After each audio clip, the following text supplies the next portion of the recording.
그래서 최근에 목에 대한 건강, 목이 상하지 않고 꾸준히 말씀을 잘 전할 수 있는 것, 그게 요즘 저의 고민이고 여러분들에게 기도 부탁 드리는 제목이에요. 예. 네, 목사님의 목이 빨리 회복이 되기를 바랍니다. 네. 함께 기도하겠습니다. 체크해 볼 거예요. 네. 네. 그래서 목사님과의 딥톡 시간을 갖고자 저희 청년 이부 지체들에게 사전에 저희 여러 사연을 받아왔습니다. 네, 목사님 답변하실 준비가 되셨나요? 예. 네, 감사합니다. 이렇게 사전 예서. 네, 그럼 먼저 가볍지만 너무나도 궁금했던 질문입니다. 목사님께서 가장 좋아하는 성경 구절과 찬양이 무엇인지 궁금합니다. 그리고 또 성경 인물 중에서 이 인물은 좀 나랑 닮았다 좀 생각을 했던 인물이 있을까요?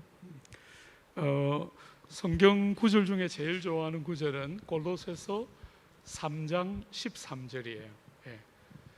골로새서 너희는 무슨 일을 하든지 다 주께 하듯 하라.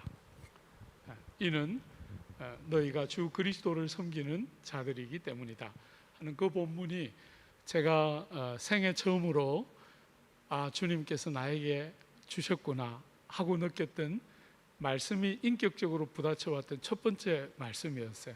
그때 이제 정치 외교학을 공부하고 있으면서 내가 하나님을 어떻게 섬겨야 될까, 내가 도대체 뭘 하는 게 하나님이 기뻐하실까, 그런 고민 많이 할 때 무슨 일을 하는 게 중요한 게 아니고 어떤 자세로 하는가 하는 것이 중요하다 해서 제 관점을 완전히 이렇게 바꾸어 줬던 첫 번째 첫사랑 같은 말씀이에요. 그래서 무슨 일을 하든지 주께 하듯 하라.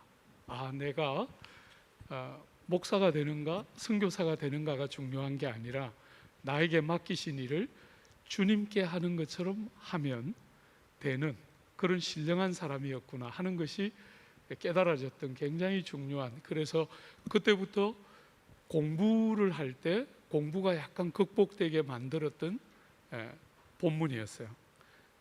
성적을 잘 받아야 한다고 생각했는데 그럴 필요가 없이 죽게 하듯이 공부하면 되니까 그때부터는 이 성적에 대한 스트레스가 딱 거치면서 공부를 주님을 섬기는 도구로 사용하기 시작했던 큰 변화가, 실제적인 변화가 왔던 본문이었기 때문에 제가 평생 못 잊는 것 같아요. 골로새서 본문.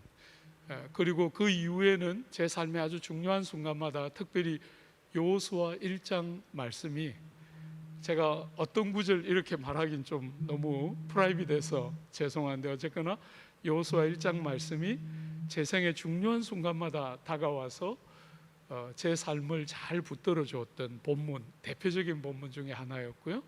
그 다음에 아내랑 결혼하려고 고민하고 이 사람이 만나 갈등할 때 그때 하나님이 저에게 또 주신 말씀이 있었어요.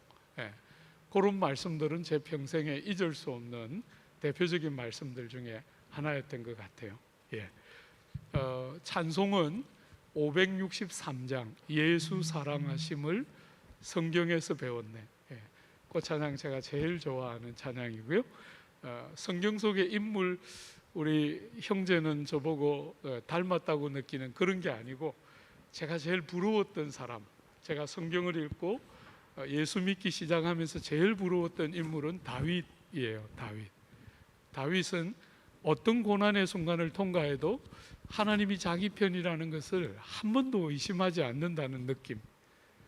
저 같으면 고난이 있으면 하나님이 나한테 왜 이러실까 이러면서 실망도 하고 넘어지기도 하고 했는데, 다윗은 어떤 순간에도 하나님이 자기 편이라는 것을 믿고 있다는 것이 너무 충격적이었어요. 그래서 늘 다윗이 부러웠고 조금씩 성경을 알아가고 주님을 알아가게 되면서 다윗만큼은 아니지만 때로는 약간씩 하나님은 정말 틀림없이 나를 보호하시는구나 하는 것들이 약간씩 믿어지기 시작하면서 꾸준히 신앙생활을 처음 할 때부터 지금까지 꾸준히 다윗을 제일 좋아했던 게 아닌가 이런 생각을 하게 돼요.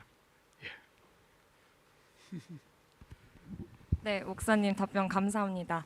그럼 이번에는 조금 더 진지한 질문 드리려고 하는데요. 경건 생활에 대한 질문이에요. 그래서 제가 사연처럼 읽어보겠습니다. 안녕하세요, 목사님. 목사님의 설교를 들으며 저도 교회와 공동체 그리고 나라를 위한 내용을 가지고 기도하게 되었습니다. 그러다 문득 목사님께서는 개인 기도와 그 외의 기도들을 어떻게 나눠서 하고 계시며 또 얼만큼의 시간을 들여서 하고 계신지 궁금해졌어요. 알려주세요. 이렇게 사연 주셨습니다. 제가 우리 교회 우리 남서울에 와서 제일 좋은 것 중에 하나가 새벽 기도가 2번 있다는 거거든요. 새벽 기도 2번 있어서 이런 사람 없죠? 우리 교회 5시에 한 번, 6시 15분에 한 번이에요. 그렇게 2번, 평일날에는 월요일부터 금요일까지 2번 하고 토요일은 5시 반 한 번만 하고 있는데요. 주로 이제 새벽에 저는 교회를 5시 한 40분쯤 와요. 그러니까 1부 새벽 기도가 끝나고 2부 새벽 기도가 시작되기 전까지 했고 한 40분 전후의 시간을 그 시간쯤 와서 제일 먼저 새벽에 기도하는 것은 첫 번째 하는 기도는 다른 거 일체 안 하고 주님이 어떤 분이신가, 하나님의 성품과 하나님의 약속을 주되게 묵상하는 기도를 그 1부 새벽 기도가 끝나고 2부 새벽 기도가 시작될 때까지 약 한 40분 전후의 시간을 주님 성품 묵상하기, 주님의 약속 묵상하기, 그것으로만 쭉 시간을 보내고요. 6시 15분에 2부 새벽 기도회가 끝나고 나면 그때부터는 개인적인 기도 제목, 여러 이제 제 개인에게 필요한 거, 또 우리 사랑하는 지체들에게 필요한 거, 그런 식으로 약간 새벽 기도가 2번 있기 때문에 저는 그렇게 이제 시간을 1부 때는 주님 성품 묵상하는데 에너지를 다 쏟고, 그래서 뭘 해주세요, 도와주세요, 이런 거는 거의 잘 안 하고 닮고 싶어요, 알고 싶어요, 가까이 와주세요, 주로 이제 그런 제목을 1부 때 많이 하는 편이고 2부 때는 여러분들을 섬기면서 갖게 되는 다양한 기도 제목들, 또 제 개인적으로 필요한 거, 또 아내를 위한 기도, 또 사랑하는 사람들을 위한 기도, 이런 건 주로 2부 새벽 기도를 마치고 나면 많이 하는 편이죠. 예. 네, 목사님 답변 감사합니다. 네. 우리 청년들도 이제 목사님의 이런 경건의 습관들을 본받아서 우리 각자 삶에서 이런 기도의 습관들이 잘 자리 잡으면 너무 좋을 것 같습니다. 네, 다음은 다음 사연자의 이야기입니다. 안녕하세요, 목사님. 요즘 저의 신앙은 마음에 기쁨이 없는, 영적으로 무너져 있는 상태입니다. 이런 상태를 극복하기 위해서 말씀을 더 읽으려 하고 더 힘써 기도하며 하나님께 매달리며 경건 생활에 더욱 애쓰고 있는데 하나님께서는 응답을 안 해주시는 것 같다는 느낌이 듭니다. 목사님께서도 이런 경험해 보신 적 있으셨나요? 있으셨다면 그때 어떻게 이겨내셨나요? 라고 사연을 보내주셨습니다. 목사님께서도 이런 영적 침체의 시기가 있으셨나요? 너무 많았죠. 예. 여러분이 겪는 것하고 똑같이 겪었다고 생각하면 될 거예요. 어떤 면에서 제가 하나님께 제일 감사한 것은 신앙생활을 처음 시작했을 때 기도 생활을 많이 하는 교회에서 신앙생활을 했기 때문에 기도는 그냥 기도를 합시다 하면 2시간 정도를 해야 되나 보다 이렇게 생각하고 기도를 배웠던 것은 제 평생의 최고의 유익 중에 하나였던 것 같아요. 그래서 기도를 굉장히 쉽게 하고 기도를 많이 하면서 자랐던 것이 제 평생에 두고 제일 큰 재산이다, 이런 생각을 하고요. 여러분들이 혹시 그런 거 느꼈는지 모르지만 제가 이제 우리가 말씀 상행회나 이런 거 할 때 기도의 인도를 다른 분들에게 맡겨본 적은 한 번도 없어요. 기도회는 꼭 제가 나와서 여러분들하고 같이, 기도회는 꼭 제가 인도하죠, 그죠? 그만큼 저는 기도가 결정적이라고 생각하기 때문에 기도회를 제가 인도하기를 좋아하고, 그런데도 대학교 3학년일 때 제가 이제 꾸준히 평생 규칙적인 기도 생활을 해왔거든요. 새벽 기도와 낮에 하는 기도 2번 늘 기도하면서 쭉 자랐는데 새벽 기도 마치고 나서 중간에 정오에 드리는 기도는 제가 다니던 학교가 미션 스쿨이었기 때문에 학교에 기도실에 있어서 기도실에 기도했는데 그때 기도하면서 굉장히 많이 슬럼프에 넘어졌어요. 기도를 하기 때문에 실족하는 일들이 너무너무 많았어요. 기도가 너무 피상적이 되고 기도가 좀 뭔가 이렇게 기도를 드리면 하나님이 들으셨구나, 하나님이 나를 만나 주시는구나, 이런 기쁨이 있었는데 너무너무 황량한, 기도를 하고 나면 더 깊이 낙심하는 그런 경험을 여러 달 했죠. 여러 달. 그랬을 때 여러분들이 오늘 이 지체가 나눈 것처럼 영적으로 확 무너졌다 이렇게 느낄 때는 사실은 그런 일은 일어나지 않아요. 원리적으로 말하면 여러분이 영적으로 무너지는 일은 안 일어나요. 그런데 무너졌다고 느낄 수 있죠, 그죠? 그럴 때 여러분들이 할 수 있는 길은 버티는 거예요. 절대로 낙심하지 않고 여러분의 상태를 여러분이 제일 잘한다 이렇게 믿지 않고, 저는 그런 면에서 저를 신뢰하지 않아요. 그런 일이 있을 때 나를 신뢰하지 않고 하나님을 신뢰하는 것을 버티면서 견디면서 배우는 거죠, 그죠? 그 여러 달의 영적인 침체, 기도에 들어가면 더 많이 다치고 기도하고 나면 더 황량한 느낌을 가지고 기도의 골방을 나왔을 때, 그때 그 골방을 패스했던 하나의 길이 뭐였냐면, 어느 날 마음에 결심이 들더라고요. 하나님, 나는 기도하다가 이렇게 황량한 기도를 드리다가 죽을 거예요. 기도를 포기할 수도 없고 기도하면 너무 자꾸 낙심하니까 둘 다가 너무 고통스러웠는데 마음이 어느 순간에 딱 결심이 되더라고요. 이래도 나는 기도를 쉴 수 없어요 하는 생각이 딱 정리됐을 때 그 터널을 딱 빠져나왔던 것 같아요. 그리고 혹시나 여러분들에게 이런 이야기 한번 해주고 싶은데, 제가 이제 첫 번째 담임 목회지가 영국에서 옥스퍼드 한인교회였잖아요. 그때 제가 나이가 36살이었는데 그때는 제 인생에 제일 영적으로 다운되어 있을 때예요. 저는 스스로 저를 볼 때 나는 목사는커녕 성도도 아닐지 모르겠다 이렇게 싶을 만큼 너무나 영적으로 다운되어 있을 때 옥스퍼드 한인교회가 저를 담임 목사로 청빙을 했어요. 너무 충격적이었어요. 내 몸 하나도 가눌 수 없는 상태인데 옥스퍼드 한인교회가 저를 담임 목사로 오라 그러니까 당연히 안 가겠다 했겠죠, 그죠? 정말 30초도 고민 안 하고 못 갑니다 하고 끊었어요.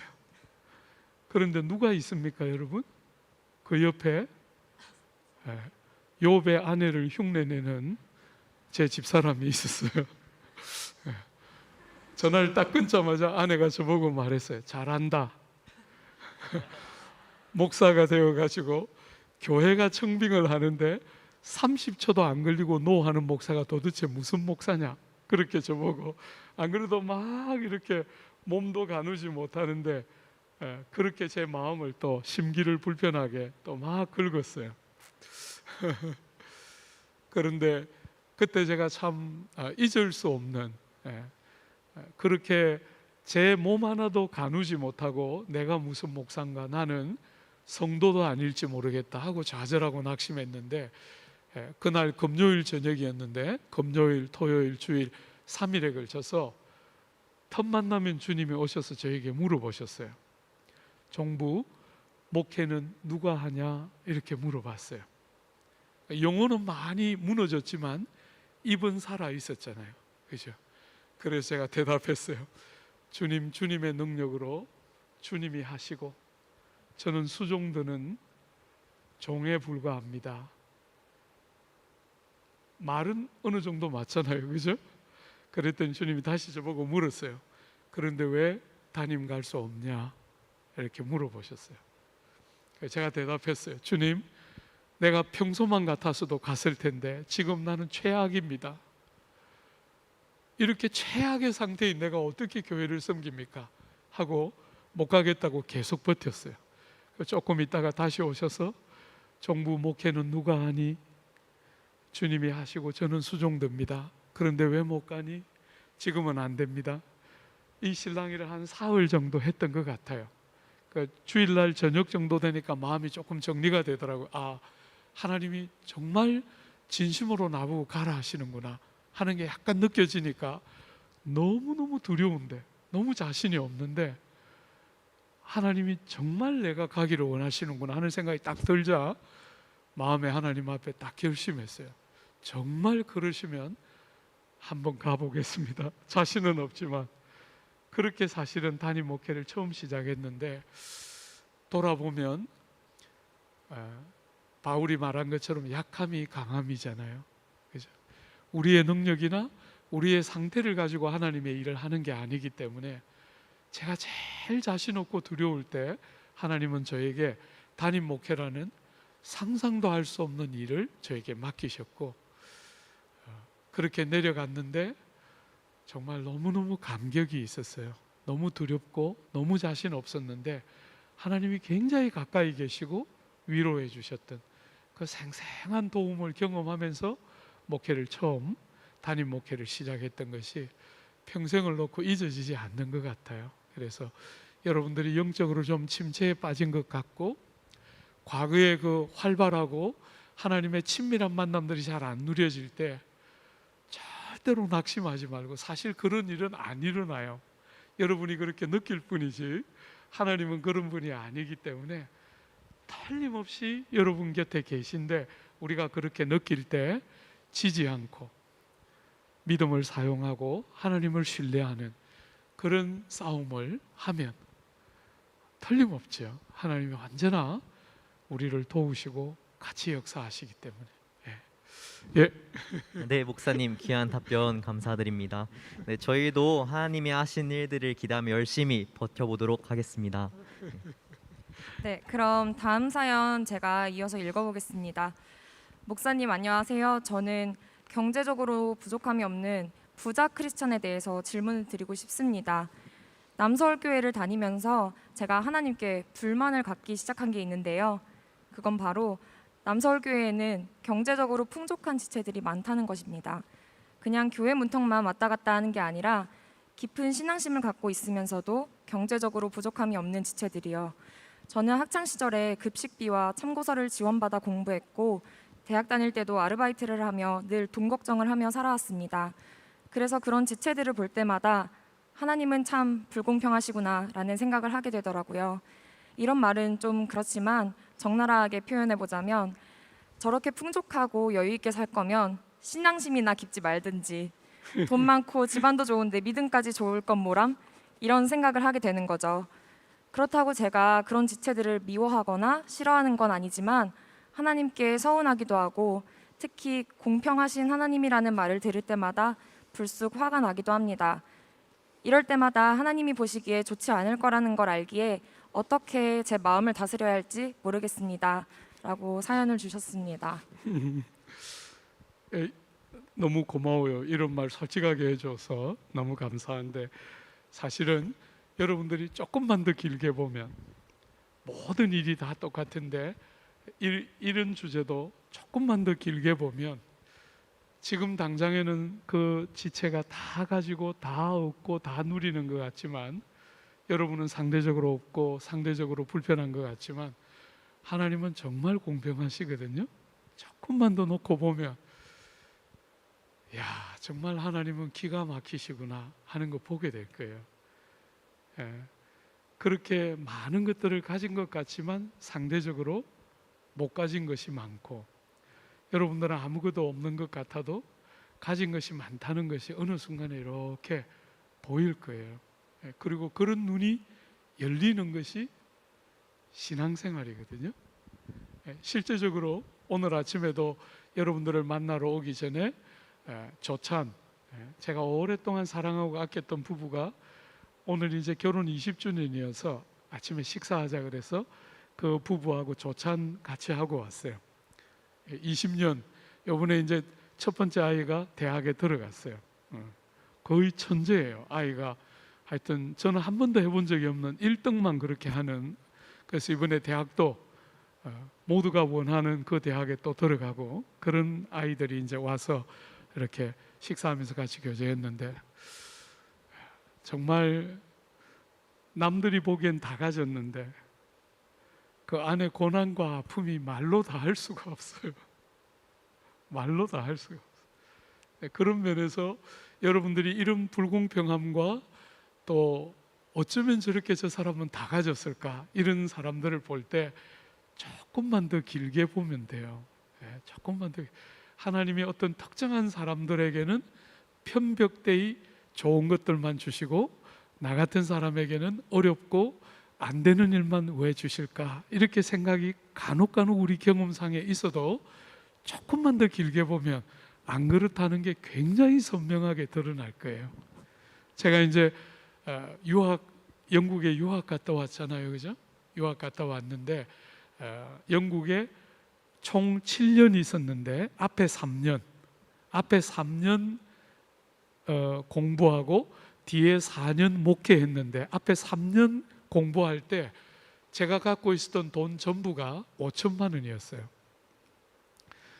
외국 생활 해본 분들은 알겠지만 요즘 같으면 그 돈 가지고 1년도 못 버티고 제가 유학 갔을 때도 평균적으로 약 7천만 원 정도 1년에 쓰던 그런 시절에 5천만 원 가지고 3년 버텼거든요. 그러니까 사실은 영국 유학은 갔지만 정말 못 먹고 건건히 살았어요.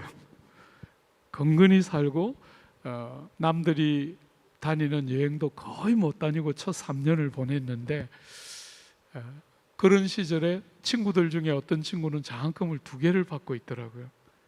하나만 받아도 부러운데 2개를 받아서 영어도 또 얼마나 잘하고 야 어쩌면 이렇게 불공평할까 그런 생각 정말 많이 했어요.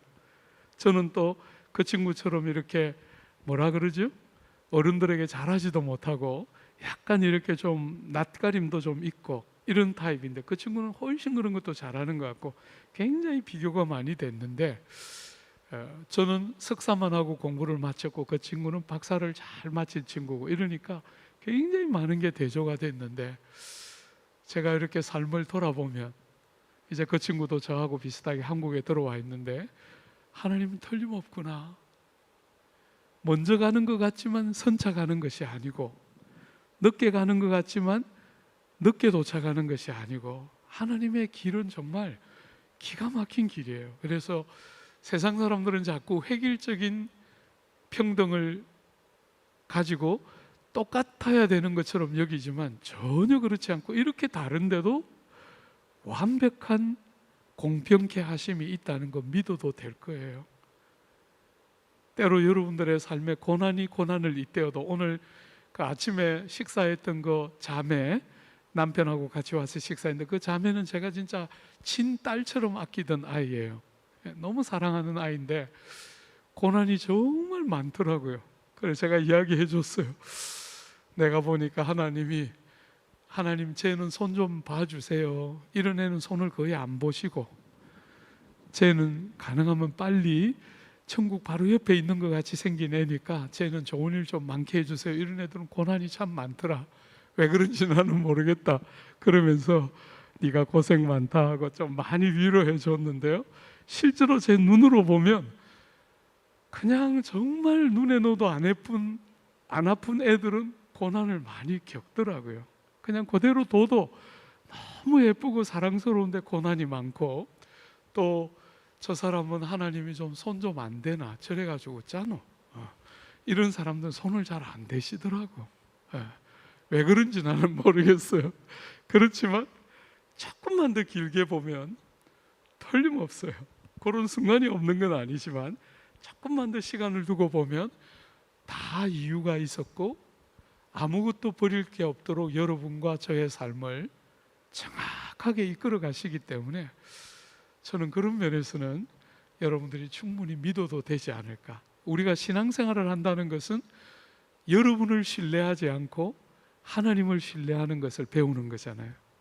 그런 불공평한 것 같은 삶의 자리를 여러분의 판단이나 경험을 신뢰하지 않고 하나님을 신뢰하는 것을 배우는 훈련의 또 다른 형태이기 때문에 그런 것 때문에 있는 것이지 절대로 불공평한 것은 가능한 일이 아니에요. 나중에 또 질문 있으면 또 해요. 예. 네, 목사님 답변 감사합니다. 저희도 지속해서 하나님을 신뢰하는 훈련을 더 많이 해야 될 것 같습니다. 네. 다음은 짧지만 가볍지는 않은 질문입니다. 공동체 안에서 열심을 가지고 신앙생활을 하고 있지만 공동체 생활의 유익을 잘 모르겠어요 라고 질문을 했는데, 네. 목사님께서는 또 어떤 조언을 좀 해주실 수 있으실까요? 예. 여러분들이 공동체로부터 얻는 유익 이럴 때 뭐가 먼저 떠오르는지 모르겠어요. 제가 여러분들에게 늘 이렇게 여러분들이 자주 청해 주셔서 제가 늘 이렇게 한 번씩 왔잖아요. 오면 제가 여러분들에게 늘 가슴에 불을 지르고 가잖아요. 사다리 타라. 오래 기다리지 말고. 제가 하도 그렇게 말하니까 이제 몇몇 저를 좀 편하게 대하는 자매들이 저한테 와서 나는 다 준비됐는데 저쪽이 준비가 안 돼서 사다리를 못 하고 있다고 이제 늘 안타까워하는데, 여러분 제가 사다리를 타라 할 때 목적이 뭘까? 여러분들이 공동체에 왔을 때 공동체에 유익할 때 우리는 대부분 순기능만 생각하는 경향이 있어요. 순기능. 내가 어렵고 힘들 때 버팀이 되어주고 나를 지지해주고 나를 받아주는 그런 상대적으로 순기능이 많은 이상적인 공동체를 자꾸 생각하지만, 여러분들에게 공동체의 중요성 중에 하나는 역기능을 견뎌내는 과정도 있어요. 우리는 제가 여러분들에게 늘 설교할 때 말하는 것처럼 우리는 죄 중에 태어나기 때문에 우리가 기대하는 대로 일들이 잘 돌아가기보다는 대부분 우리의 선한 의지에도 불구하고 자주자주 오해가 생기고 역기능들이 우리의 삶에 주어지는 것을 경험하게 돼요. 그때 얼마나 중요한 주제인지 몰라요. 그러니까 순기능은 순기능대로 말 안 해도 그건 가치로운 거니까 저절로 그건 여러분들이 좋아하면서 누릴 수 있지만, 역기능에 대해서 많은 사람들이 정말 이게 무슨 공동체인가 이러면서 자꾸 아파하지만 절대로 그렇지 않아요. 역기능은 역기능대로 너무너무 중요한데, 공동체의 핵심은 같이 하고 더불어 하고 함께 하는 거잖아요. 근데 같이 하고 함께 하는 것은 정말 어려운 주제예요. 이게 너무너무 다르기 때문에 사람들이 같이 하고 함께 하는 것이 생각만큼 쉽지가 않아요. 저는 이제 평생을 그런 일을 추구하면서 평생을 살았는데 60이 넘어도 여전히 아직도 어려운 순간이 있어요. 우리 장로님들하고 동력하는 게 때로는 정말 생각보다 어렵다는 것을 느낄 때가 많아요. 우리 귀한 목사님들하고 동력하지만 뭔가를 함께 한다는 게 참 어렵다고 느끼는 순간이 있어요. 마음과 마음이 통한다는 게 정직하고 우리가 선의를 가지면 될 것 같은데 그런 것들이 다 있는 것 같은데도 안 될 때가 굉장히 많은 것이 우리의 현실이잖아요. 그죠? 그럴 때 견뎌내면서 서로를 받아내고, 그런 순기능이 나오기 전에 역기능이 우리를 아프게 할 때 걸려 넘어지지 않고 버텨내는 힘은 공동체 안에서가 아니면 할 수가 없어요. 그래서 제가 여러분들에게 빨리 시집가고 장가가라는 제일 중요한 이유는 여러분이 변화가 가능할 때 그런 일 해야 돼요. 여러분 눈에 쏙 드는 남자와 여자를 만났는데 살아보면 속았다는 걸 느낄 거예요. 저 형제는 진짜 저 자매는 진짜 내가 그렇게 찾아왔던 그 사람이다 하고 딱 결혼했는데 하는 순간 볼 거예요. 아니었구나. 그럴 때 속았다 이렇게 생각하지 말고 우리 목사님이 말한 그 세계가 이 세계였구나 이러면서 버티고 견디는 거예요. 여러분 그게 얼마나 중요한 주제인지 몰라요. 세월이 이만큼 흐르고 나니까 제가 이제 결혼 36년 아내랑 6년 데이트했으니까 아내가 제 삶 속에 들어온 게 42년이에요. 제가 이제 60대인데 아내랑 같이 산 세월이 3분의 2예요. 그런데도 신비하고 놀라워요.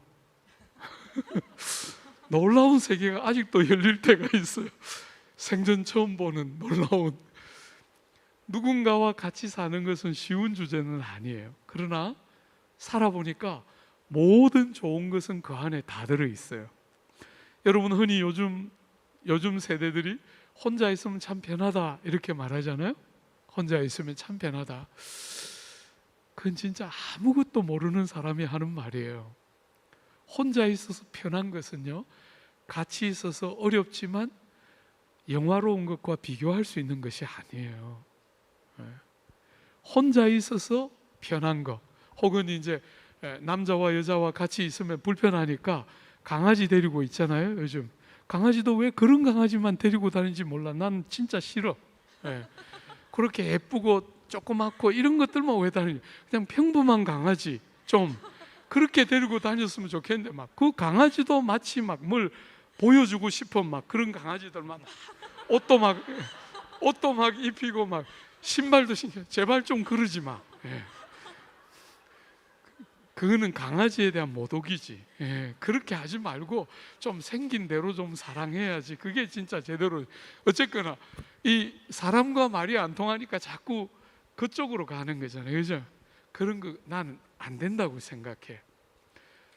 여러분들이 혼자 있는 편함은, 그럼 편함이라기보다는 게으름일 때가 대부분이에요.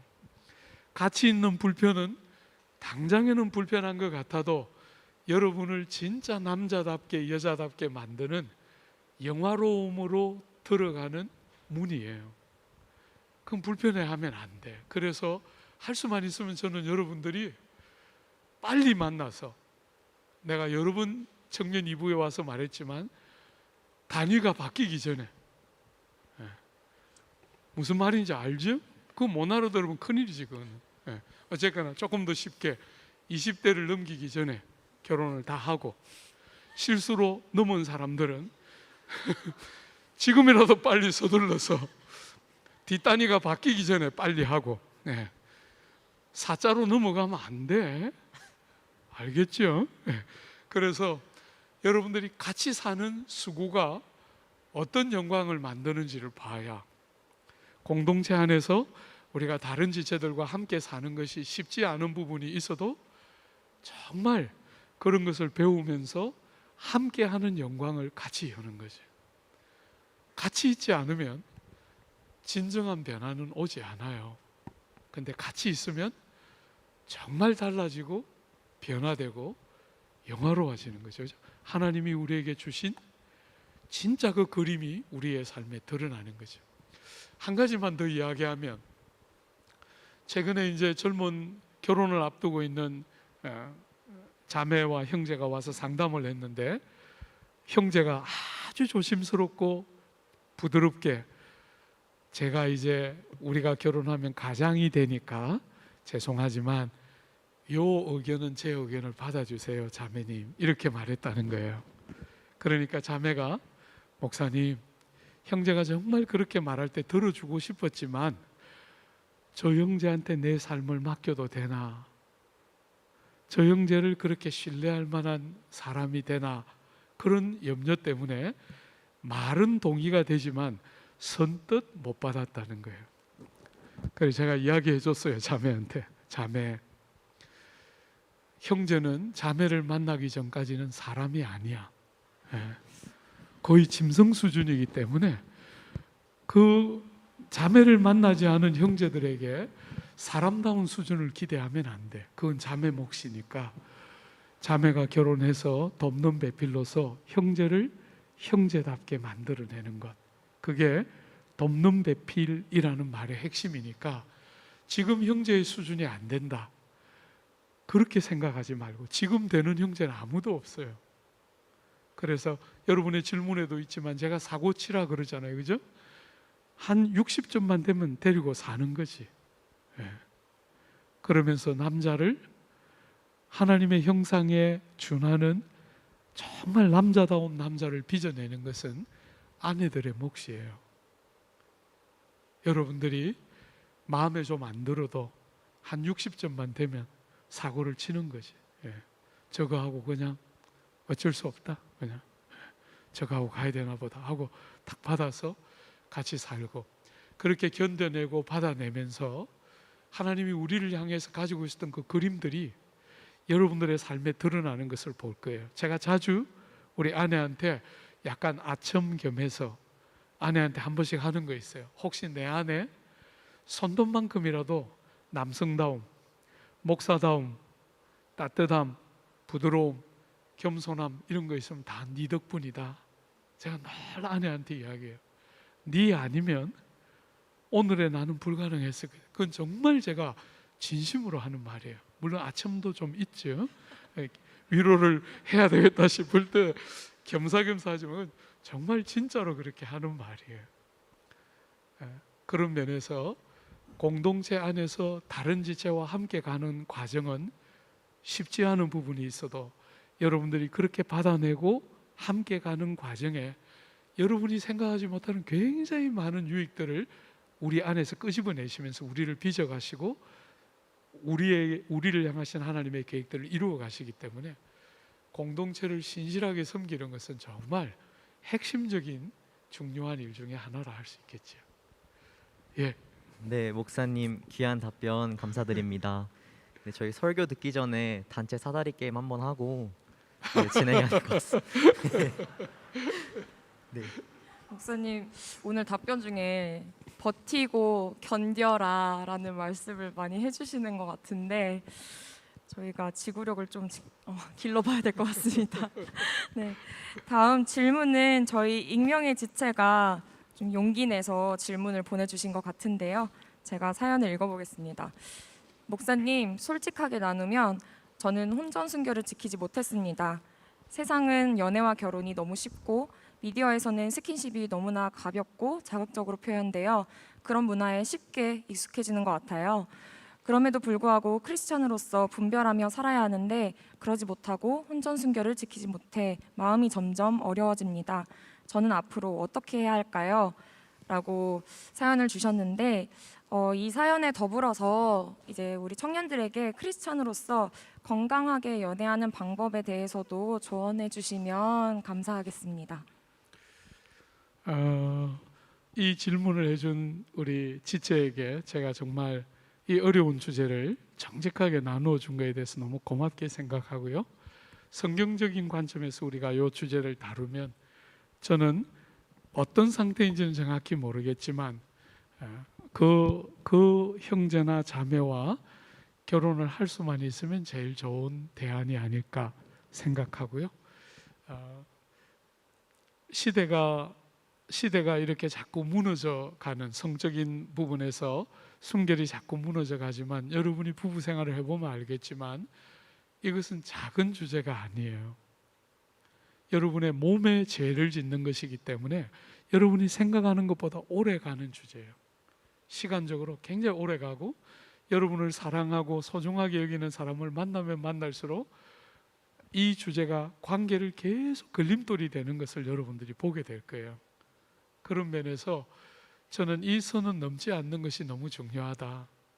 시대가 어떻게 가더라도 이 선을 넘지 않고 대신에 혹시나 원튼 원하지 않든 넘어가게 되면 여러분들은 서로에게 책임 있게 대하고 결혼을 해야 마땅하다. 저는 그렇게 생각해요. 그게 원리적인 성경이 가르치는 원리적인 답변이라고 말할 수 있다면 여러분들이 이제 대부분 정년기들이기 때문에 저는 할 수만 있으면 데이트하는 기간을 길게 잡지 않기를. 이제 여러분들은 다 제가 청년 일부에 가면 늘 26살까지는 안 된다 그러거든요. 여러분 이제 다 넘었잖아요, 그죠? 이제 다 할 수 있으니까 만나고 대신에 만나서 너무 오래 끌지 않고 할 수만 있으면 한 6개월 정도, 1년을 많이 넘기지 않는 정도로 서로를 알아가고 결혼을 하면 좋겠다 이렇게 생각이 되고요. 저는 집사람이 제가 이제 집사람한테 프로포즈를 했을 때 집사람이 저를 보니까 도무지 믿을 수가 없다는 거예요. 저 남자는. 여러분 제가 고2 때 처음 교회를 가서 아내를 만났을 때 겨우 예수 믿은 지 4년 됐을 때 제가 아내를 만난 거예요. 그러니까 제가 프로포즈를 할 때 아내를 납득시킬 만한 신앙적인 깊이나 신앙적인 자세나 신앙적인 인격이나 이런 게 아무것도 없을 때, 아내한테 프로포즈를 했을 때 아내가 저의 프로포즈를 받아들일 수 없고 어디를 봐도 믿음직스럽지 못해서 갈등할 때 아내가 가졌던 기준, 아내는 뭘 기준으로 나같이 어떤 면에서 그 당시에 진짜 아무것도 볼 게 없었죠. 제가 그때 즐겨 입었던 패션은 군복 바지와 노란 티셔츠. 예. 그거 제가 늘 대학 4년을 늘 군복 바지와 노란 티셔츠로 이렇게 촌스럽게 짝이 없는 그런 패션으로 다녔는데, 그런 날을 아내가 결심하고 이 사람하고 교제하고 되면 결혼해야 되겠다 하고 결심할 수 있었던 중요한 소스가 뭐였냐면, 선배들이 뭐라고 말하는가, 나를 선배들이 뭐라고 평하고 말했던가 하는 것이 아내가 디시전하는 굉장히 중요한 소스였어요.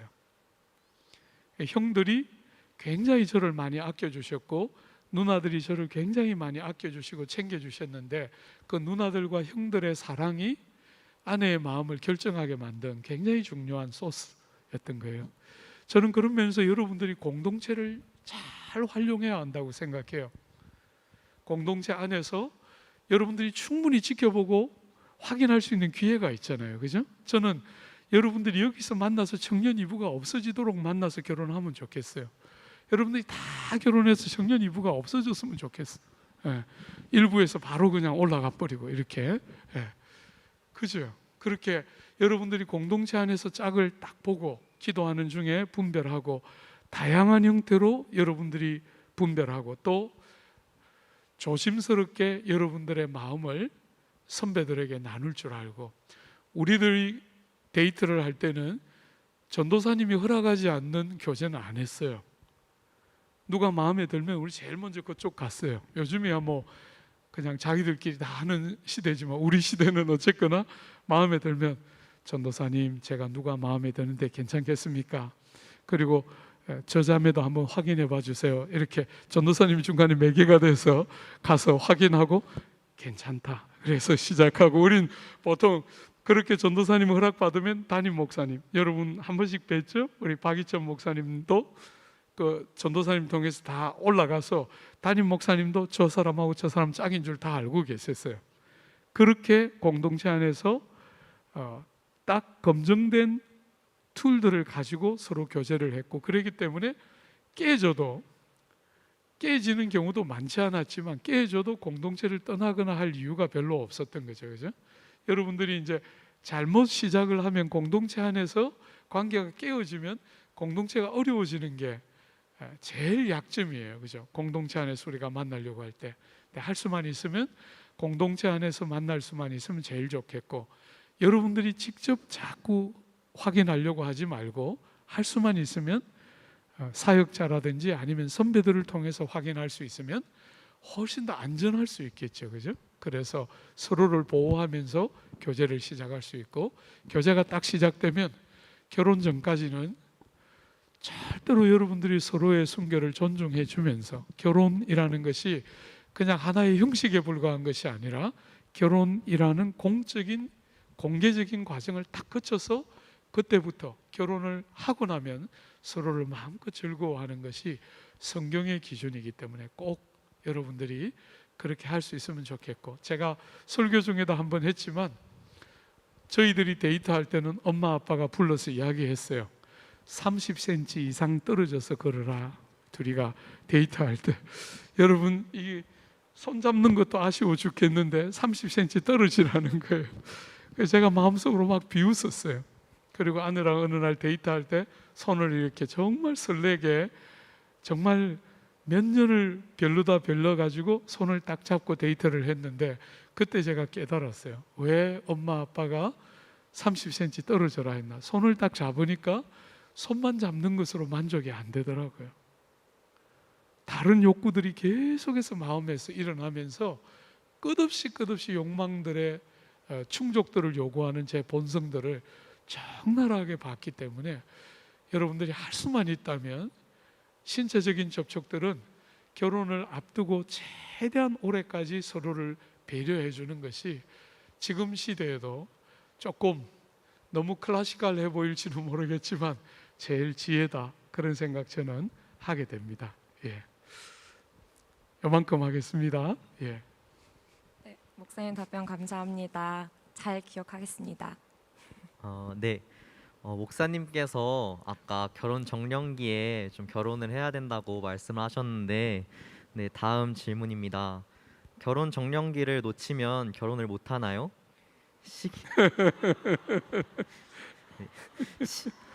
시기를 놓쳐 결혼을 못 할까 봐 고민이에요. 절 좋아하는 사람도 없는 것 같은데 어떡하죠? 예. 왜 여러분들을 좋아하는 사람들만 만나야 하나요? 예. 여러분이 좋아해도 되잖아요. 제가 이렇게 결혼을 해서 40년 가까이 살아보니까 결국 결혼은 딱 둘 중에 하나더라고요. 여러분을 좋아하는 사람을 만나든지 여러분이 좋아하는 사람을 만나든지, 일장일단이 있어요. 뭐가 더 좋은 게 아니고 하나의 장점과 하나의 단점이 있을 뿐이에요. 그래서 여러분들을 좋아하는 사람이 없으면 여러분이 좋아하는 사람을 만나면 되잖아요. 저는 오늘 여러분들에게 불을 붙이는 게 목적이기 때문에 20대로 선을 그었지만 결혼 정년기가 뭐가 있어요? 여러분이 결혼하는 것이 정년기죠. 그죠? 여러분들에게 불을 붙이는 게 목적이기 때문에 20대를 넘기지 말라 그러지. 30이면 뭐 어때요? 내 나이가 어땠어? 네. 그러니까 여러분들이 일반적으로 말해서 결혼을 이때 하면 좋다 이렇게 말할 수 있는 것은 있지만 그게 모든 사람들에게 어떻게 획일적으로 적용되겠어요? 그래서 나는 결혼이 약간 늦어질 수 있고 어떤 사람은 결혼이 약간 빨라질 수 있지만 저는 그런데 여러분들이 구애받지 말고 똑같은 마음, 그죠? 어떤 순간에든지 하나님이 짝을 주셔서 가정을 이루는 은혜를 꼭 주셨으면 좋겠다 하는 마음을 딱 가지고 하나님께 구하고 하나님께 요청하고 또 그런 혼인을 사모하고 하면 주님은 우리를 부끄럽게 하지 않으시니까, 그죠? 꼭 주실 거라고 저는 생각해요. 그래서 절대로 결혼 정년기를 놓쳤다 그런 사람은 여기 지금 아무도 없어요. 청년 이부가 없어질 때까지는 아직까지 없는 거죠, 그죠? 그러니까 여러분들 절대로 그런 데 스트레스 받지 말고, 제가 우리 권사님들에게 그래서 늘 말해요. 우리 권사님들이 저한테 한 번씩, 목사님 우리 딸 너무너무 좋은데 결혼을 아직 못했어요. 제가 제발 권사님 못했다 하지 말아요. 안 한 거지요. 결혼을 아직 안 한 거죠, 그죠? 여러 가지 이유로 결혼을 때가 되면 하는 거죠. 결혼을 안 할 수도 있다 이렇게 생각하지 말고, 여러분들이 끝까지 안 되면 어쩔 수 없지만 그러나 결혼을 안 할 수 있다 이렇게 생각하지 말고 결혼은 해야 되겠다 하고 생각하는 게 저는 제일 자연스럽다고 생각해요. 그래서 다 오늘 이 자리에 있는 분들은 다 하십시오. 우리 두 사회자부터 시작해서 다 하고 결혼 꼭 좀 해요. 결혼은 여러분이 평생 살면서 보겠지만 결혼보다 더 위대한 일은 없어요. 저는 남자들이 이번에 이제 대통령 선거 하겠지만 뭐 윤석열이 되든 이재명이 되든 저는 뭐 별로 이렇게 좀 하여튼 뭐 그렇지만 어쨌거나 그거보다 더 위대한 일은 한 여자의 남편이 되고 한 남자의 아내가 되는 것이 더 위대하다고 진짜 그렇게 믿는 사람이에요. 꼭 해요. 알겠죠? 절대로 이 시대의 정신을 따르면 안 돼. 마음에 드는 거 만나서 사는 사람들 내가 간혹 봤고 그런 사람들은 좀 덜 싸우는 거 제가 봤어요. 우리 내외는 진짜 많이 싸웠는데 그 사람들은 덜 싸우더라고. 근데 제가 이렇게 세월이 흘러서 만나보니까 별 수 없어. 하나도 안 부럽더라고. 이제는. 처음에는 진짜 부러운데 우리는 왜 이렇게 싸우고 쟤들은 왜 저래 안 싸우나 늘 부러웠는데 세월이 이만큼 흘러나서 딱 만나니까 에이구 안 싸우는 것들 별 수 없구나. 확신이 딱 드니까 하나도 스트레스 없어요. 좀 싸워도 되니까 결혼 빨리 해요. 다들. 알겠죠? 안 싸우는 행복, 그 행복 아니야. 싸워도 행복, 안 싸워도 행복. 결혼이 그런 길이라고 생각하고 딱 결혼하는 거죠. 그죠? 너무 말이 많아서 미안해요. 네, 목사님 참 위로가 되는 답변 감사드립니다. 위로가 다들 되신 거 맞죠? 결혼합시다. 네, 다음 사연의 질문은 믿지 않는 가족들을 어떻게 이해시켜야 할까요? 라는 제목인데요. 읽어보겠습니다. 저희 가정은 제가 먼저 믿기 시작해서 현재는 어머니, 언니, 저 이렇게 셋만 교회를 다니고 두 동생들은 교회를 다니고 있지 않습니다. 그런데 믿지 않는 동생들은 교회 다니는 것에 배려해 주는 것처럼 말하지만 실상 헌금을 하고 교회 사역을 하는 데 있어서는 사사건건 트집을 잡습니다. 그런 일들로 동생들이 어머니께 상처를 줄 때마다 너무 속이 상하지만 중간에서 제가 어떻게 행동해야 할지 고민입니다. 엄마와 동생들 사이에서 제가 어떻게 지혜롭게 행동할 수 있을까요? 라고 사연을 주셨습니다. 제가 이제 설교할 때 혹시 여러분들이 귀에 들어오는 내용 중에 하나가 아닐까 생각하는데, 한국 교회에서는 일반적으로 고난에 대한 설교를 많이 하지 않아요. 제가 이제 설교할 때는 자주 틈만 나면 우리 성도의 삶에 얼마나 고난이 있는가 하는 이야기 자주 하잖아요, 그죠? 이것은 이런 경우는 여러분들이 고난을 겪어야 하는 케이스예요. 그래서 안 믿는 동생들에게 여러분들이 무슨 말을 해도 그들이 이해하는 것은 거의 불가능할 거예요, 그죠? 그래서 동생들이 이렇게 헌금하는 이야기나 교회 가서 수고하는 섬김을 할 때 동생들이 여러분들을 터집 잡고 할 때 여러분들이 말로 설득할 수 있는 것은 아무것도 없어요. 그래서 그 동생들의 말을 듣고 있는 어머니를 깊이 지지해드리고, 그죠? 엄마한테 가서 나는 엄마 마음 알아 하고 엄마를 위로해드리고, 동생들에게 내가 조금 더 잘할게 하고 잘 사랑해주는 거, 그죠? 그래서 때가 되어서 그 동생들이 우리가 가는 길이 어떤 길인가를 알 때만 동생들은 이해가 가능한 거잖아요, 그죠? 그래서 그때까지 기다려주고, 또 기다려주는 거 그냥 때가 되면 알겠지 하고 내버려두면 좀처럼 잘 못 들어오니까 더 많이 좀 적극적으로 사랑해주는, 참 안 되죠? 참 어려운데 제가 목회하면서 누리는 제일 큰 행복이에요. 사랑할 수 없는 사람을 목사만 아니었으면 그냥 내버려뒀을 텐데 목사기 때문에 적극적으로 대할 수밖에 없기 때문에 굉장히 어렵지만 해보니까 새로운 세계가 많이 열려요. 그래서 여러분들이 그런 동생들 혹시 있으면 많이 사랑해주고 말로 설득시킬 수 있는 상황이 아니니까 주님이 고난 당하라 하셨구나 하고 애매히 당하는 고난이잖아요, 그죠? 그럴 때 잘 당하는 거 그렇게 말해주고 싶어요. 예. 네, 목사님 감사합니다. 네, 어느덧 이제 목사님과의 딥토크 시간 후반부를 달리고 있습니다. 네, 여러분 너무 좋으시죠? 네. 네, 목사님께서도 조금만 더 힘을 내주시면 감사드리겠습니다. 네, 아까 목사님께서 짧게 말씀해 주셨는데 목사님이 저에게 항상 이제 많이 하시는 말이 이제 사고 쳐라 이제라고, 이제 젊을 때 이제 사고 쳐라라고 말씀을 하시는데 목사님께서 좀 이제 젊으실 때 좀 치셨던 큰 사고가 무엇인지가 좀 궁금합니다. 네. 제가 여러분들이 사고치기를 원하는 것은 틀을 깨는 거예요. 우리 사회는 굉장히 틀이 강한 사회잖아요. 그래서 이렇게 해서 이렇게 해서 이렇게 가야 한다 하는 틀이 있어요. 고등학교 때 좋은 대학을 들어가야 하고 좋은 대학을 마치고 나면 좋은 직장을 가야 하고, 이런 틀들이 굉장히 강한 사회인데 그 틀들을 깨기를 요청하는 거죠. 왜냐하면 여러분이 실제로 살아보면 아까도 말했지만 짧은 순간에 세상이 말하는 말이 맞는 것 같은 순간을 여러분이 때로는 경험하지만 조금만 더 길게 보면 대부분 그 말이 틀렸다는 것을 보게 돼요. 세상 뜻대로 되는 게 아니에요. 하나님이 다스리는 세상이잖아요. 하나님이 계획한 대로 되는 거거든요. 그런데 자꾸 세상은 여러분들에게 이렇게 카테고리를 먹이고 올가미를 씌우고 여러분들의 어떤 턴을 벗어나지 못하도록 자꾸 그렇게 만들어요. 저는 그런 면에서 여러분들이 털들을 좀 과감하게 깼으면 좋겠는데요. 그 중에 하나, 제가 이제 결혼을 아내하고 할 때 어떤 틀을 깼는가. 제가 결혼을 하려고 아내 집에 가서 인사를 하고 돌아왔는데 아내 집에는 아빠, 엄마, 두 오빠, 한 언니 이렇게 구성이 되어 있는, 그러니까 이남, 이녀, 사남매가 있는 집이고 아빠, 엄마 계신 그렇게 6식구가 있는데 제가 가서 인사를 딱 드리고 왔더니 5사람이 반대했어요.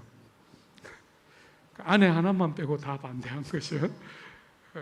아무도 저를, 그 가족이 안 받아주더라고요.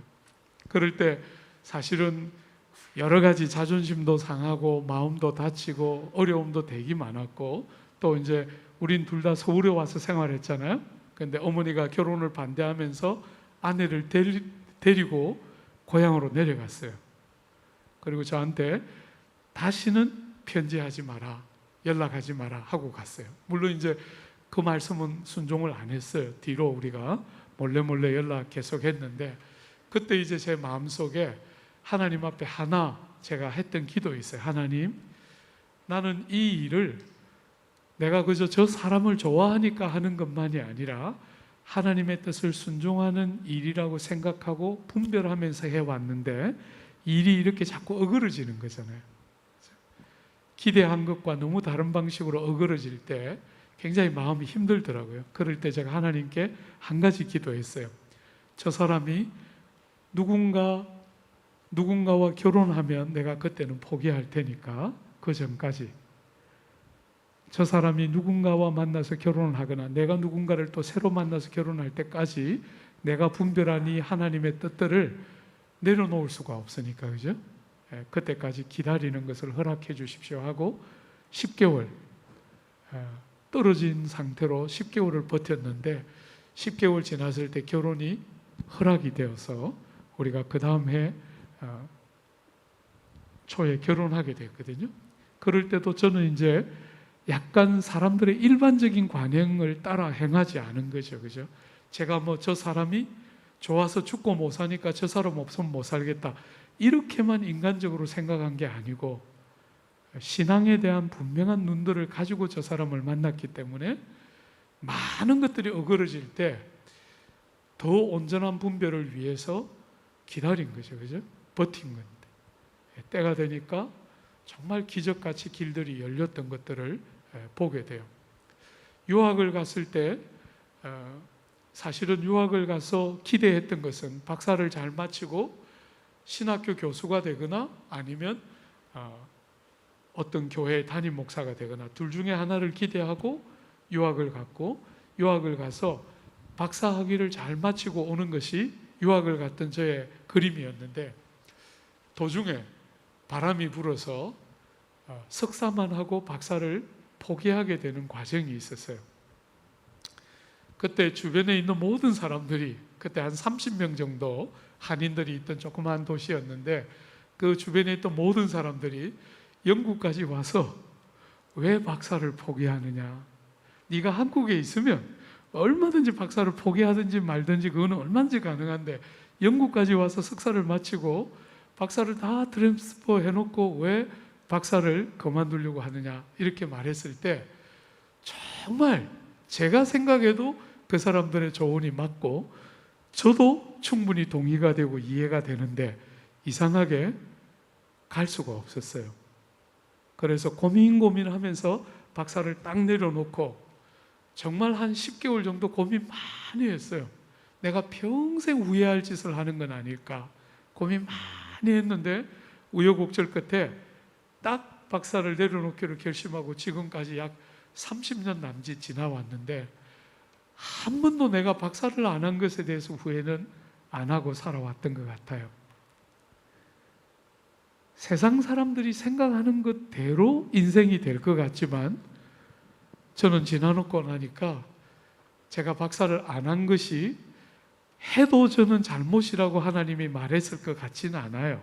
근데 어쨌거나 다양한 이유로 박사를 딱 내려놓기로 결심했을 때 그 결정이 정말 얼마나 행복한 결정인가. 내 평생을 살아오면서 지금까지 내가 한 일 중에 제일 잘한 일 중에 하나다, 이런 생각하고 있어요. 그래서 저는 여러분들이 어떤 부분들은 세상의 일반적인 논리를 따르지 않고 하나님이 여러분들에게 주신 소원을 딱 붙들고 그 길을 쭉 가면 당장에 안 될 것 같아도 안 되는 게 아니다. 그런 면에서 틀을 좀 깨뜨리고, 절대로 그냥 온실 속에서 뭔가 이렇게 돼야 되고 저렇게 돼야 되고 하는 세상의 논리 앞에 절대로 지지 말고, 어떤 건 쭉 찢어서 나는 이 길을 못 가 하고 척 찢어서 나가보면 고생과 수고는 있어도 그곳에 또 다른 영광스러운 길이 있다는 건 틀림없어요. 그런 면에서 많이 사고치고, 저는 이제 어머니 없이 컸으니까 저의 제일 약점은 두려움이에요. 부모의 보호가 있었던 사람들은 상대적으로 좀 담력이 있잖아요, 그죠? 근데 부모의 보호가 없었기 때문에 늘 일정한 두려움이 늘 제 삶에 있었는데, 나이를 조금 먹고 나니까 40 후반, 50 초반 될 때 굉장히 후회가 됐던 게, 하나님이 이렇게까지 완전하게 책임져 주시는데 내가 왜 그렇게 쫄며 살았을까? 사고 더 쳐도 됐는데. 책임은 그분이 지는 거니까, 그죠? 사고를 더 쳐도 됐는데, 이런 생각이 한 번씩 너무너무 많이 나요. 그래서 저는 여러분들이 미래에 대한 염려가 없을 수 없는 나이지만 여러분이 생각하는 것보다 완벽하게 하나님이 계획을 갖고 계시기 때문에 틀을 찢고 사고 칠 때 절대로 겁내지 말고, 어떤 것은 안 보이는 어떤 길을 하나님을 신뢰하면서 딱 가는 것을 주저하지 않기를, 그렇게 꼭 부탁하고 싶어요. 그죠? 결혼을 포함해서 여러분의 미래와 직장을 선택하는 모든 것들이 너무 틀에 짜인 방식으로 안 갔으면 좋겠어요. 남들이 뭐라 하든지 간에 여러분 마음에 주신 길을 딱 가면 안 될 것 같아도 될 거예요. 제가 틀림없이 그렇게 믿어요.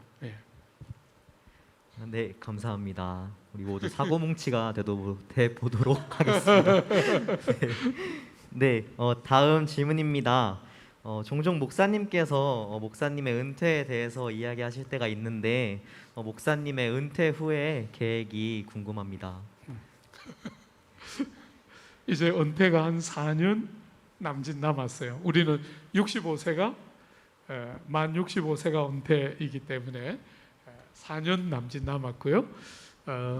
사실은 이제 제가 개인적으로 하나님 앞에 늘 많이 했던 기도는, 제 은사는 목회라기보다 목회자를 돕는 목회가 제 은사다, 이런 생각이 좀 들어요. 그래서 사실은 저는 목회를 하고 계신 목사님들을 돕는 것이 저의 하나님이 저를 부르신 부름의 핵심이 아닌가 하는 생각을 어느 시간부터 조금씩 해왔는데요. 그래서 목회를 남서울에서 목회를 잘 무사히 잘 마치고 은퇴를 하고 나면 하나님이 기회를 주시면 목회자들을 섬기는 목사가 될 수만 있으면 제일 좋지 않을까. 왜냐하면 다른 일도 그렇지만 목회는 특별히 굉장히 외로운 일인 것 같아요.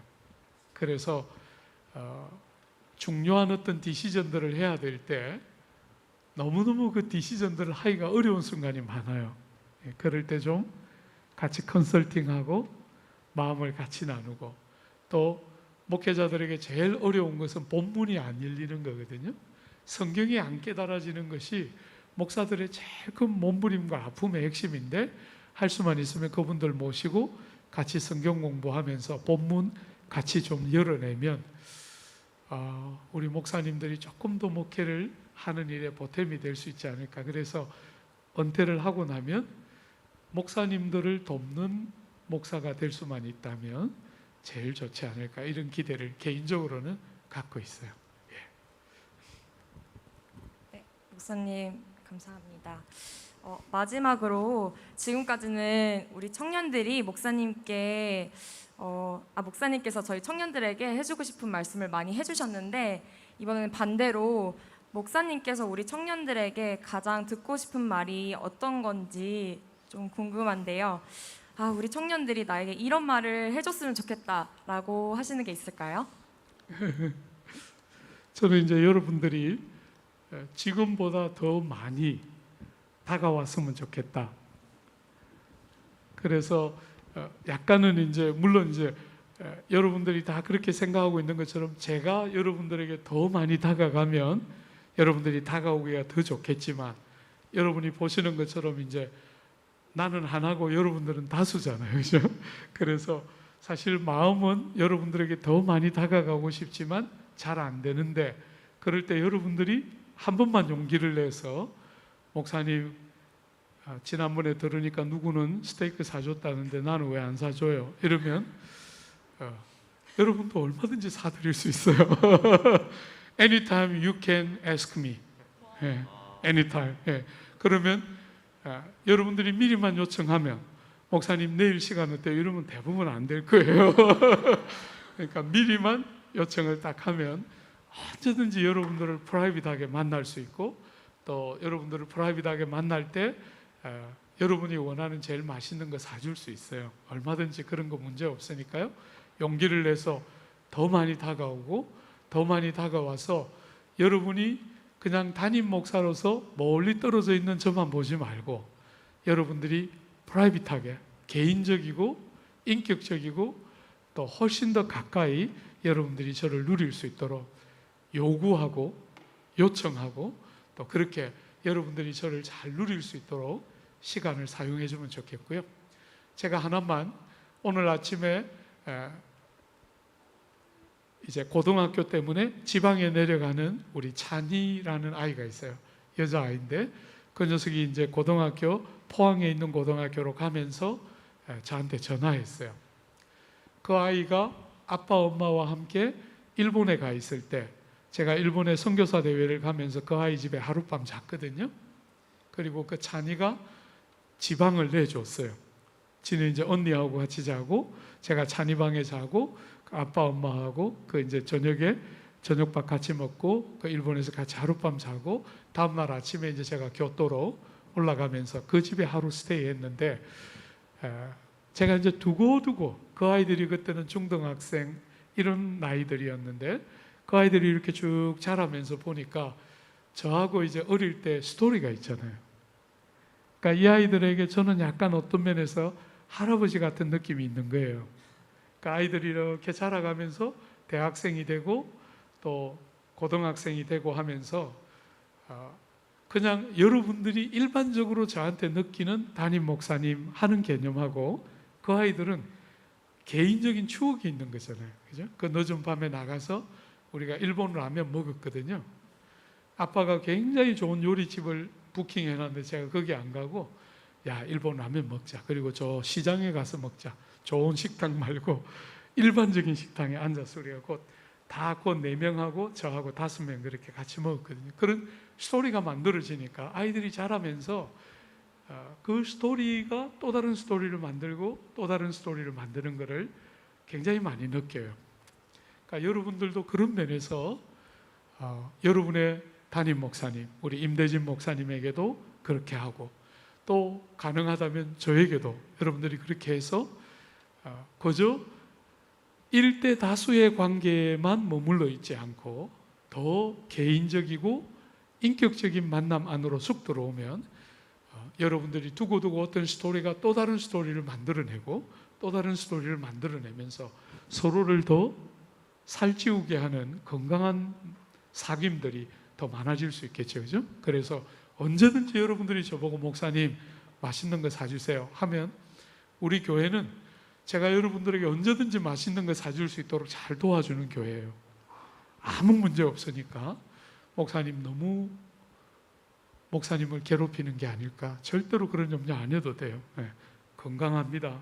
목소리만 문제지. 네? 알겠죠? 네. 그런 말 많이 듣고 싶어요. 네, 목사님. 그래서 목사님께서 저희에게 듣고 싶은 말이나 행동을 이제 이렇게 말씀해 주셨는데 저희 중에 한 지체가 목사님께 듣고 싶은 한마디가 있대요. 그래서 목사님 어떤 말이든 다 해주실 수 있을까요? 그렇죠. 네. 그럼 제가 그 문장을 전달해 보겠습니다. 목사님 있는 그대로 읽어주시면 됩니다. 수연아, 목사님이 스테이크 사줄게. 네, 수연 언니 너무 축하드립니다. 저희 사연 당첨되셨습니다. 네, 행운의 스테이크 주인공 저희 마을 목자 양수연 자매님. 아, 그렇군요. 예. 우리 양수연만 말고 누구든지 다 가능하다는 거. 네, 목사님 저희 감사합니다. 네, 수연 누나의 당첨 소식과 함께 화 목사님과 함께하는 디톡 시간 이렇게 마무리하려고 합니다. 네, 어떻게 여러분 유익하셨나요? 네, 즐거우셨나요? 네, 너무나 귀한 말씀해주신 목사님 너무 감사드리면서 큰 박수와 함께 목사님과 마지막 인사 나누겠습니다. 네, 감사합니다. 마치기 전에 혹시 하고 싶은 질문 있는 사람들 없어요? 이 시트에 있는 거 말고. 예.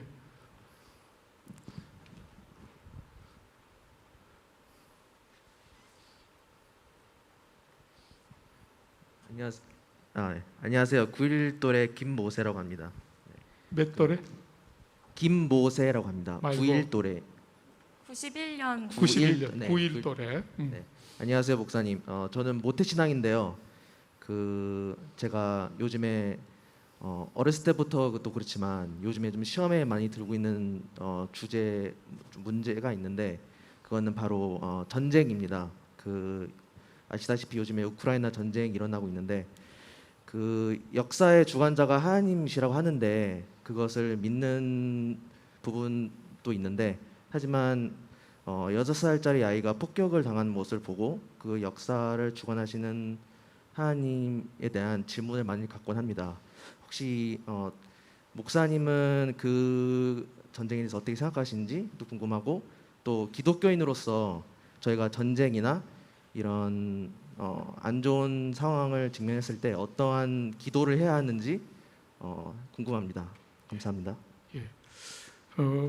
제가 오늘 여러분들에게 거의 비슷한 이야기를 여러 번 하게 되는 것 같은데요. 여러분이 짧은 시기만 놓고 볼 때는 불공평해 보이는 많은 일들이 세상에서 현실적으로 일어나잖아요, 그죠?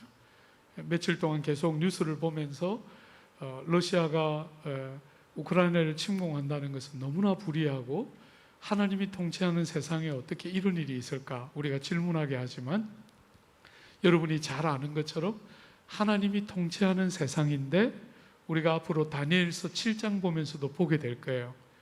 세상에서는 계속 짐승들이 날뛰고 있는 거예요. 러시아가 우크라이나를 침공하는 것은 짐승들이 하는 짓이잖아요, 그죠?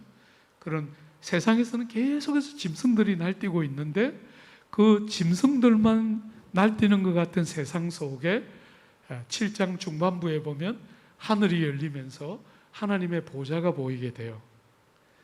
그러니까 세상에 일어나는 일들을 그 눈만 가지고 계속 보면 짐승들이 날뛰는 것이지 여기에 하나님의 통치가 어디 있는가 이렇게 질문하게 되는데 사실은 그 한꺼풀을 딱 뒤로 넘어가서 보면 우리는 다 이해할 수 없지만 그렇게 짐승들이 날뛰는 세상 가운데서 하나님의 보좌와 통치가 여전히 이루어지고 있다는 사실을 그 다니엘 7장도 변함없이 우리에게 말해주고 있어요. 그래서 실제로 서구의 교회가 몰락하게 될 때 결정적인 사건 중에 하나는 2차 대전이에요. 1차 대전과 2차 대전이 일어나면서 무수한 사람들이 정말 잘못이 없는 무수한 사람들이 처참하게 죽어가는 것을 보면서 서구가 완전히 붕괴되는 거거든요. 하나님은 어디 계시는가 하면서 세계가 완전히 무너지게 돼요. 그런데 그런 모든 주제도 너무 짧게 봤다는 거예요. 사실은 우리는 이것밖에 못 보고 보이는 게 이것밖에 없으니까 어쩔 수 없다. 우리는 자꾸 이렇게 항변하고 싶어 하지만 사실은 하나님은 그런 짐승들이 날뛰는 세상을 왜 그렇게 하시는지는 모르지만 보좌에 앉아서 보시고 계신 거거든요. 그걸 왜 허용하시는지를 그때그때 우리는 다 해석하지는 못하지만 하나님이 여전히 세상에 그런 일이 일어나고 있는 것을 보시면서 허용하시고 그리고 여러분들이 잘 느끼는 것처럼 이런 일들이 보편적으로 일어나지 않도록 세상을 통제하세요. 예를 들어서 러시아가 우크라이나를 침공하는 것이 중국이 대만을 침공하고 북한이 남한을 침공하는 이런 도미노 같이 일들이 일어나면 온 세상은 쑥대밭이 되는 거잖아요. 그죠? 그런데 그 한 사건만 보면 너무 아프지만 어쨌거나 그런 사건이 도미노처럼 동시다발적으로 일어나서 온 세상이 그렇게 되지 않도록 하나님의 일반적인 섭리가 역사하면서 붙들어내고 있고, 그런 예외적인 경우들이 한 번씩 일어나면서 평상적으로 우리가 코로나19가 터지면서 다 우리가 겪었던 것처럼 일상이 얼마나 축복된 것이었던가 하는 것들을 우리가 다 경험했던 거잖아요. 그죠? 그런 것처럼 왜 우리는 이런 고난들을 없이 하지 않고 허용하시는지 이유를 설명하는 것은 어렵지만 그런 일들이 일어나면서 우리는 계속 보는 거잖아요. 그죠? 일상과 하나님의 보편적인 섭리가 없이는 세상이 한순간에 짐승들이 날뛰는 세상밖에 안 되는데, 그런 세상을 하나님이 통치하시고 통제하면서 이렇게 제한적인 형태의 아픔들을 경험하면서 우리의 삶에 하나님의 통치의 또 다른 국면들을 자꾸 경험하게 하시는 거거든요. 죄가 와서 너무나 많은 부분들을 깨뜨려 놓았는데 우린 자꾸 이상적인 생각만 계속 하게 되는 거잖아요. 세상은 이래야 되고 세상은 이래야 되고 세상은 이래야 되는데 사실은 우리의 현실은 다 깨어져 있단 말이에요. 그리고 저런 전쟁이 터질 때 우리의 그런 현실의 한 단면이 드러나는 거잖아요. 늘 아이디어란 이상적인 생각만 하고 있는 우리에게 현실이라는 게 저런 거라는 걸 보여주는 거잖아요. 그런데 우린 계속해서 그런 현실의 그 단면이 드러날 때 이상과 다르기 때문에 어떻게 그럴 수 있고 하나님이 어떻게 통치한다고 말할 수 있냐 이렇게 질문하는데, 그렇지가 않고 이게 보편적인 경험일 수 있는데 하나님의 통치 아래 있기 때문에 이렇게 제한적으로 일어나고 있는 것이죠. 사실은 엄격하게 말하면. 그런 면에서 이런 경험들이 여러분들이 세상을 살아가는 일에 있어서 신앙이 더 구체화되고 사실화되는 도구가 되어야 하는데 우린 자꾸 신앙이 부정되는 도구로 자꾸 활용하게 된다는 거예요. 그게 이제 우리들이 가지고 있는 죄성들의 핵심이잖아요. 그죠?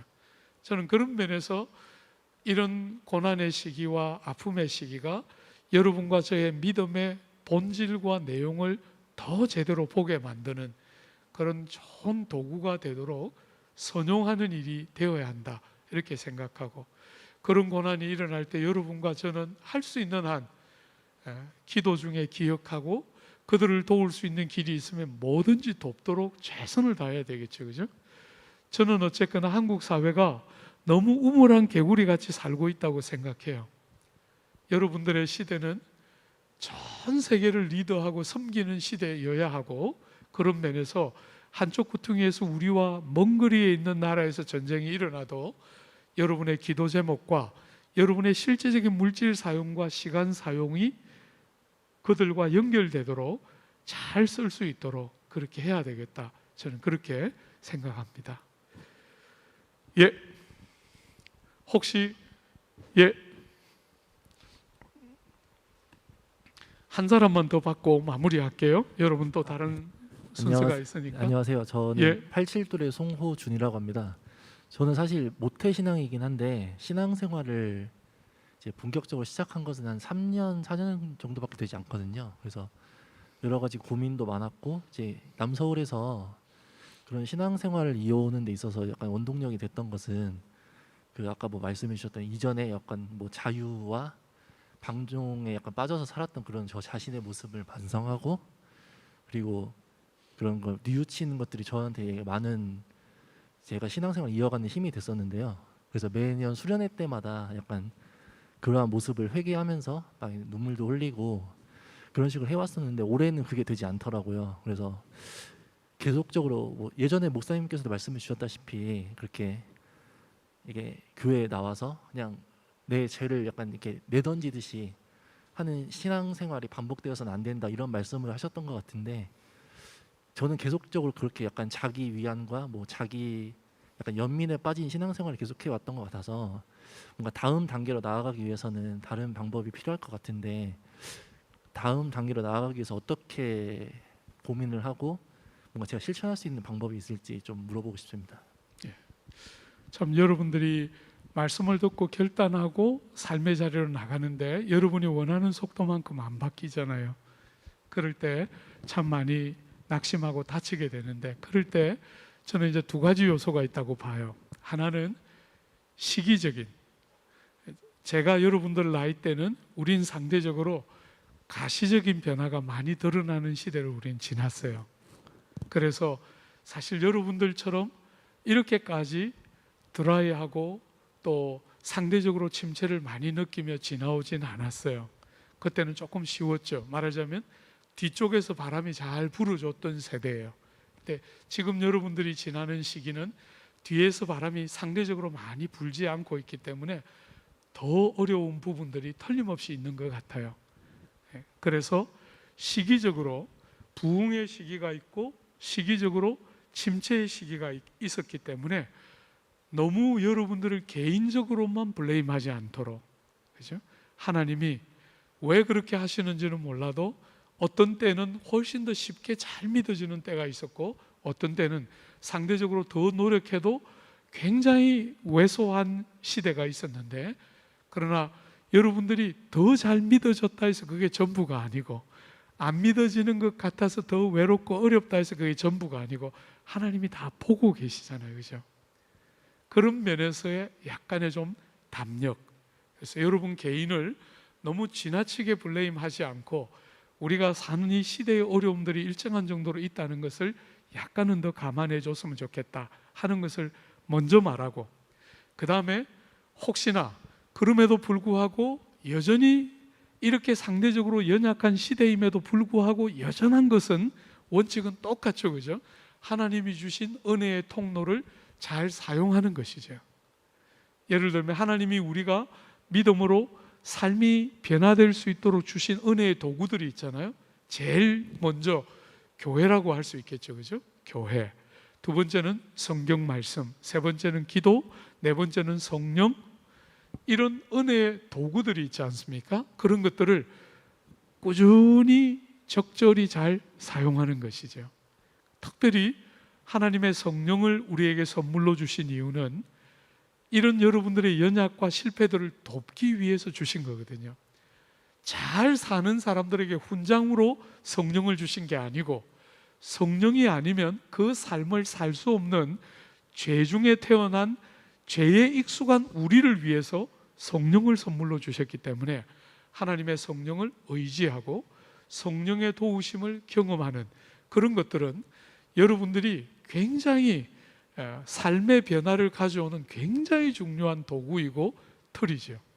그리고 옆에 있는 사랑하는 지체들이 있어서 여러분이 혼자 이 길을 가지 않고 같이 가는 것은 굉장히 중요한 도움 중에 하나죠. 그죠?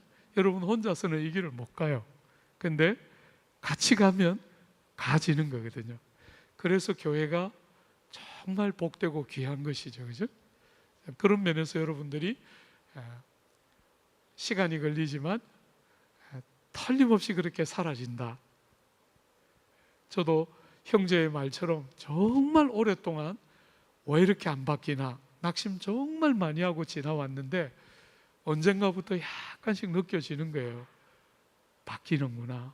내가 바뀐다 이런 차원이 아니라 바뀌는구나. 하나님이 틀림없이 하는구나 하는 게 그대로 좀 받아지는 것 같아요. 그래서 여러분들이 젊은 청년의 시기를 지나면서 왜 이렇게 더디 바뀌나 하고 안타까워하는 그 마음이 여러분을 낙심하게만 하지 말고, 여러분이 그래서 성령의 은혜를 구하고 교회 공동체를 소중하게 여기고 다른 지체들에게 정직하게 나는 혼자서는 이 길을 못 가는 것 같아, 날 도와줘 하고 서로를 필요로 하는 그런 정직한 나눔들이 있는 그런 계기로 쓸 수만 있다면 우리가 훨씬 더 변화의 시간들 단축시키며 할 수 있을 것이다, 그렇게 생각하게 돼요.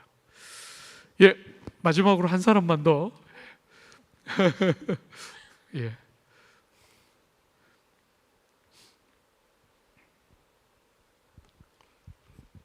아이고, 미안해요. 네, 목사님 안녕하세요. 저는 8호 또래 김희천이라고 합니다.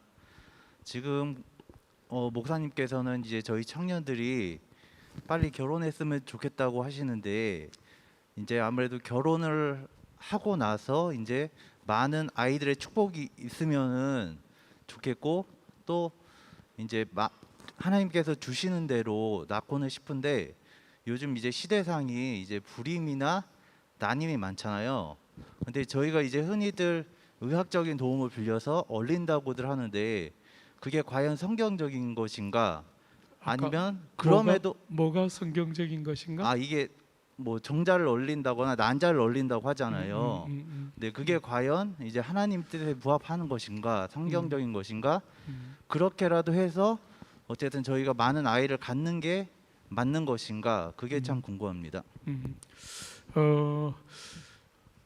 여러분들이 아시는 것처럼 하나님이 저에게는 자녀를 안 주셨잖아요, 그죠? 그리고 원래 결혼을 할 때 제 꿈은 아이들을 많이 낳아서 축구팀을 만드는 게 꿈이었어요. 그러니까 한 10명 정도 나오면 좋겠다. 제가 외동아들이었기 때문에 늘 이제 어릴 때 저 혼자라는 게 너무 싫었어요. 그래서 많은 아이를 낳고 싶었는데 결혼 5년이 되도록 하나님이 아이를 안 주셔서 아내랑 제가 같이 기도하면서 많이 분별하고 여쭙고 했는데 어느 날 아내랑 이렇게 둘이 앉아서 서로 들었던 말씀들 나누면서 쉐어했는데 저는 여전히 한타스 어쨌거나 축구팀이 이제 구성돼야 된다 이렇게 늘 생각하고 있었는데 아내가 나누면서 이렇게 말했어요. 기도하는데 하나님이 어쩌면 아이를 안 주실지 모른다는 생각이 들었을 때 너무 기쁨이 충만했다. 그래서 이렇게 뭐라 그러죠? 이렇게 아이들이 보통 이 콩콩 뛰어노는 거 있잖아요.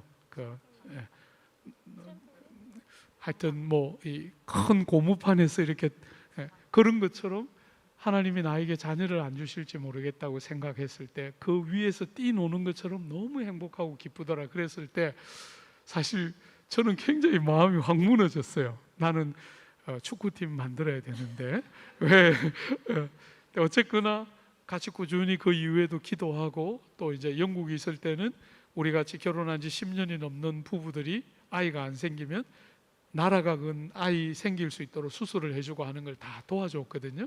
그때 이제 아내한테 그렇게 하자 그럴 때 아내가 그렇게 안 했으면 좋겠다 해서 또 그거 받아들이고 또 이제 입양도 고민을 많이 했어요. 그래서 입양도 해볼까 같이 했는데 꾸준히 둘이 분별하면서 우리가 내린 결론은 하나님께서 우리에게는 아이 없는 부름의 목사로서의 삶을 원하시는 것 같다 하는 게 분별이 되어서 언젠가부터는 이제 이렇게 내려놓게 됐어요. 왜 제가 이런 이야기를 하느냐면 저는 개인적으로 말하자면 어술의 힘을 빌어서 인공수정을 통해서 아이가 태어나도록 하는 것이 저는 얼마든지 성경적이라고 생각해요. 실제로 엄마의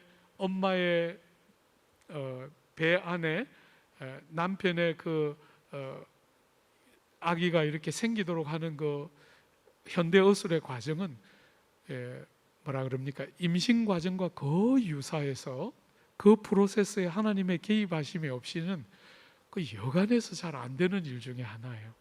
그래서 저는 그런 거 얼마든지 써도 된다고 생각하고요. 그래서 나이가 많아져서 이제 그런 말하자면 냉동을 한다든지 하는 것도 저는 얼마든지 선택 가능한 우리들이 얼마든지 누릴 만한 현대 의학을 통한 하나님이 우리에게 주신 복 중에 하나라고 저는 생각하기 때문에 얼마든지 가능한 일이라고 생각하고요. 그러나 할 수만 있다면 하나님이 아내와 남편에게 주신 큰 복이잖아요.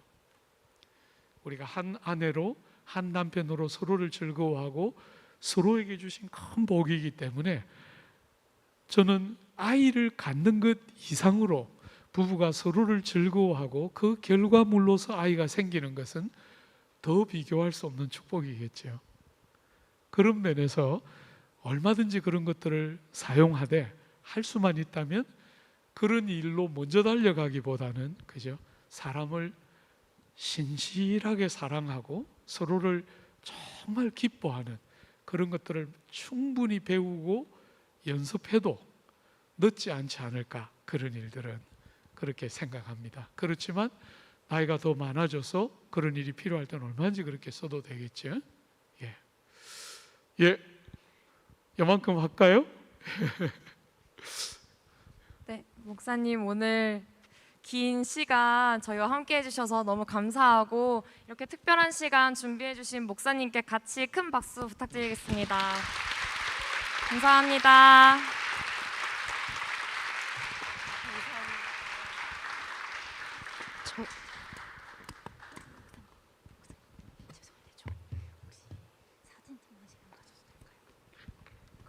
잠깐만. 저희 목사님이 아까 많이 목사님한테 다가와 달라고 하셨잖아요. 그래서 목사님과 사진을 찍기 원하시는 분들은 잠깐 이쪽 앞쪽으로 오시면은 사진을 조금씩 찍어 드리려고 하는데 이렇게 줄을 서 주시면 저희가 찍어 드리도록 하겠습니다. 혹시 계시면 이렇게 많이 다가오라고 하셨으니까 급작스럽게 이런 시간을 마련해 봤는데 목사님도 흔쾌히 해 주신다고 하셔서 MC 분들 먼저 두 분 MC 이 마이크 가지고 오시면 찍어 드리도록 하겠습니다.